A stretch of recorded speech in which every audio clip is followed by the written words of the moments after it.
We're going to do something way, way, way, way back. My dear departed father, who turned me on to movies at a young age, I think age 3 or 4, decided to take me to the remake of King Kong by the great Dino De Laurentiis in 1976. That was hyped up for months, even years before. A lot of controversy how the movie came to screen. And we heard this one time model by the name of Jessica Lange will be playing the Fay Ray character or the catalyst for King Kong to drive the plot. Now, the movie itself, it's a mishmash of old tropes and new tropes.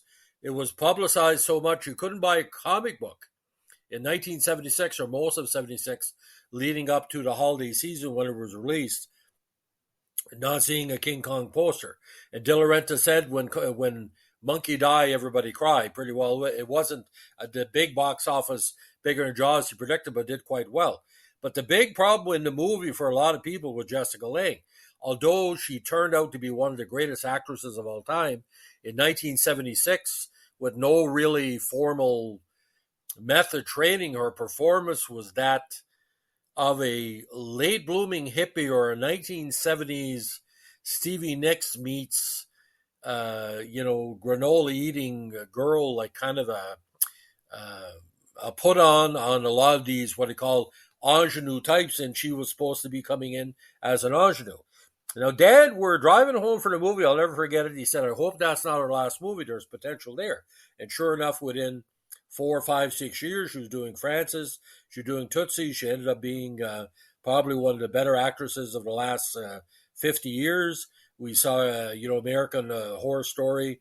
You look at Feud, where she played Joan Crawford, to Susan Sarandon's Betty Davis. But if you look at the performance of Jessica Lange in King Kong, it is so over the top, like there's no other performance like it. Some critics basically lambasted her for her performance, and according to published reports, she waited 3 more years to appear as a big role in the movie. She was in intense training, but the intense training they had before.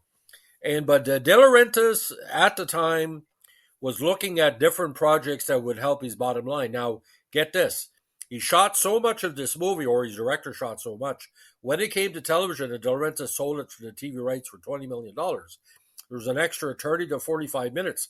According to my research through Canadian publications, the Canadian version didn't cut out the sexuality of the movie because there's a certain scene where King Kong is very enamored of Jessica Lange, but they added about 50 minutes. In the States, it's 45. So why did this movie really stand out? Because it was an event movie.